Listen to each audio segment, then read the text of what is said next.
Given by Natsuki Kizu is an insanely good manga and anime, which is why I'm surprised by how few videos have been made since its finale last September. It's time to fix that! Today I'll be doing a character analysis of Mafuyu Sato, discussing how he changed throughout the series, how several of his relationships impacted his development, and what his characterization has to say about moving past trauma. Also, I'll only be covering the anime in this video, since the manga isn't nearly as popular and most of Mafuyu's development takes place in the first arc anyways. Let's get into the good stuff. Oh, by the way, this video is sponsored by me, just in case you were wondering.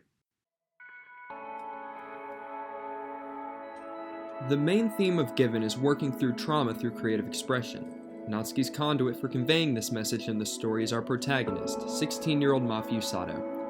Mafuyu grew up in an abusive household, stating in a flashback in episode 8 that whenever he would speak his father hit him, resulting in a quiet demeanor even into adolescence.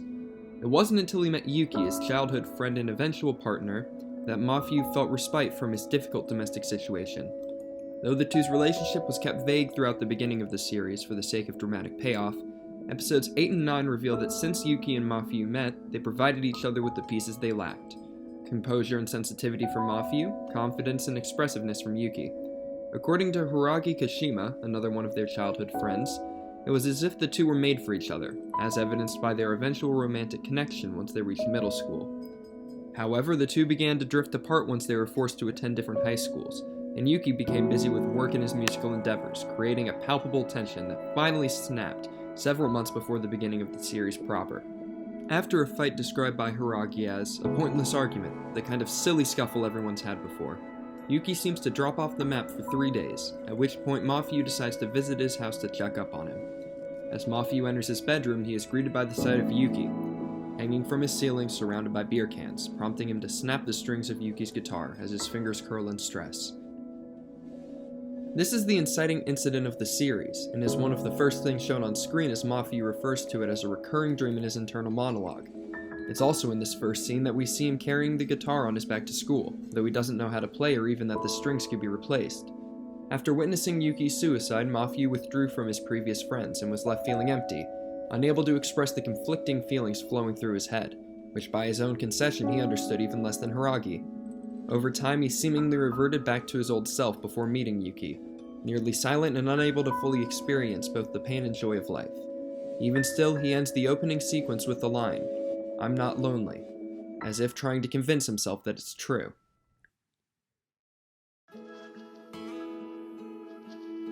It's not until Mafuyu meets his classmate Ritsuka Uenoyama, our deuteragonist and Mafuyu's foil, that he's put on the path to healing. At the start of the series, Ritsuka is a talented musician who's lost passion for his craft, lacking the motivation to actively improve his skills. This both counters and complements Mafuyu's situation, in that though he has the technical ability to express himself through music, he lacks the fire to do so. Though he's initially hesitant to teach Mafuyu how to play the guitar due to his lack of confidence, it's made clear that his peers' eagerness to learn reminds him of himself when he first picked up the instrument, as evidenced by his bandmates, Akihiko Kaji and Haruki Nakayama's observation that he hadn't played so passionately for a long time. The final straw that convinced Ritsuka to invite Mafuyu to join his band was hearing the raw emotion packed into his voice as he sang a tune that, in his own words, he's not sure he actually likes, but plays in his head all the time. Contrary to Ritsuka's expectations, Mafuyu responds with, "I don't think I should." For the rest of the third episode, Ritsuka hounds Mafuyu, hoping to convince him to join, unsure of what's stopping him. This comes to a head when Mafuyu comes face to face with Hiragi, who seems taken aback by the sight of Yuki's guitar over Mafuyu's back, prompting him to run away. Once Ritsuka catches up to Mafuyu and asks if this Yuki person is the reason he won't join their band, Mafuyu explains that he can't express himself properly, and doubts he actually has feelings like everyone else. Ritsuka angrily denies this assertion, saying that the entire reason he invited him was because of how strongly Mafuyu's voice impacted him, resulting in Mafuyu finally accepting his offer with a smile on his face. This marks a turning point in Mafuyu's character arc. For the next few episodes, he is seen making rapid improvements in his music, and even joins Ritsuka's friend group. However, he's brought face to face with his past trauma in episode 6, when he's asked to write lyrics for the song Ritsuka composed based off the tune Mafuyu sang in episode 2. Before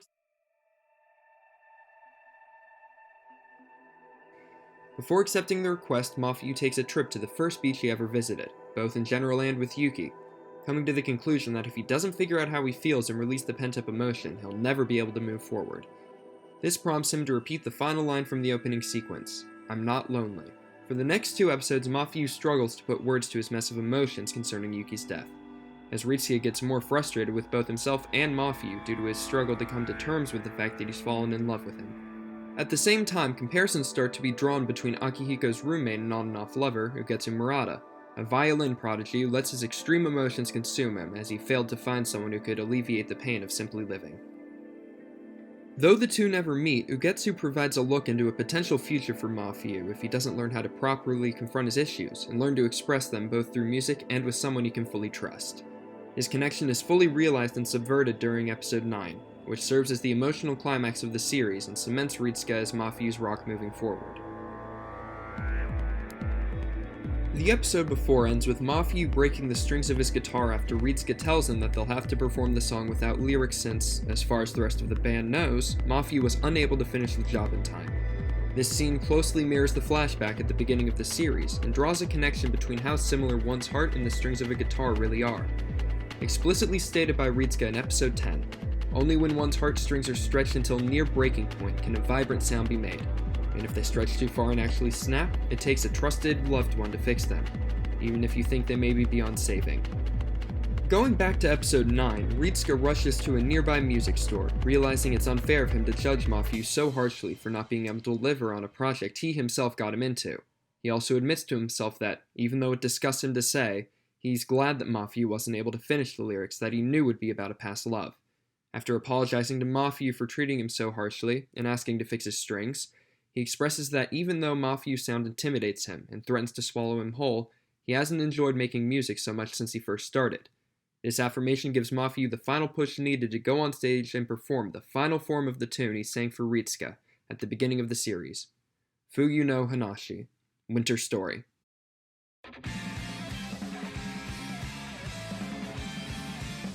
Just a few lines into the song, the audience, including Ugetsu, are taken back by the unfiltered emotion in Mafuyu's voice, as he tells the story of love and loss that took place one winter, one evening.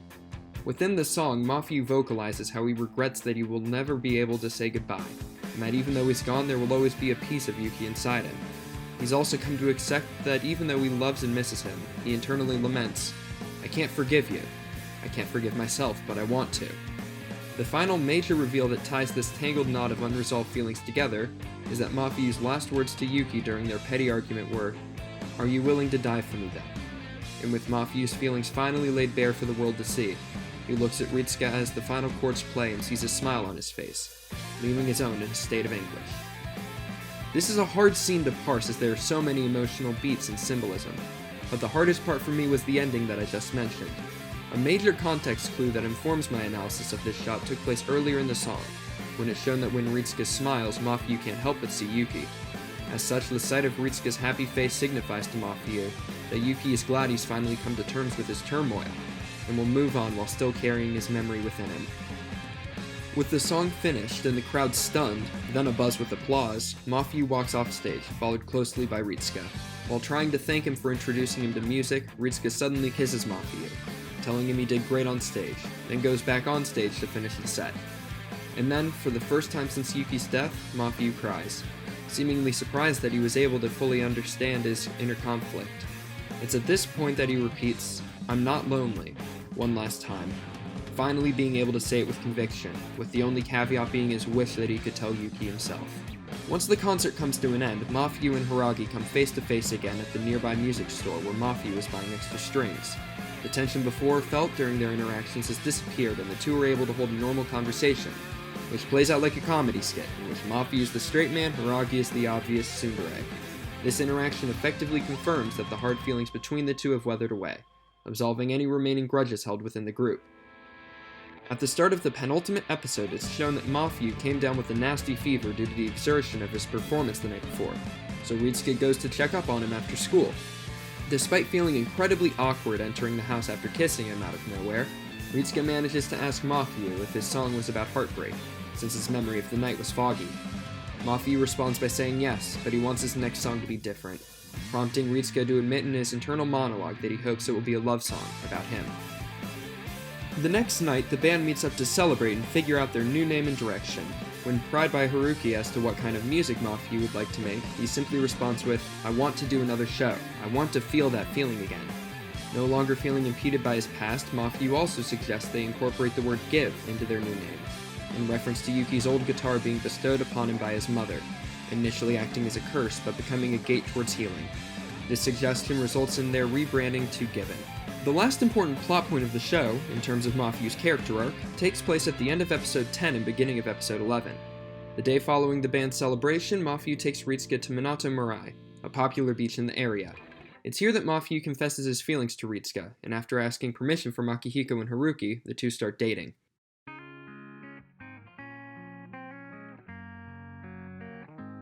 Over the course of Given, we see Mafuyu transform from a haunted young man, afraid to admit that he feels alone, into someone capable of confronting his emotions, who no longer feels lonely, but can accept that the piece of his soul missing can never be truly replaced.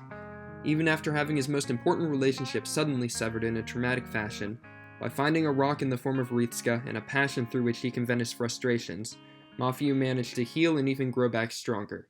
Obviously, this is a work of fiction, and not everyone can find solace in music and close relationships, but the message conveyed through Mafuyu's arc is still well conceived, and relays the dangers of bottling up the ugly side of simply experiencing what life has to offer. I hope you enjoyed this video, and if you have any input or criticism of my analysis, let me know in the comments. With that being said, thanks for tuning in, and I'll see you next time. Well, maybe. This video was for a class project, and I doubt I'll find time to do something like this again, but who knows?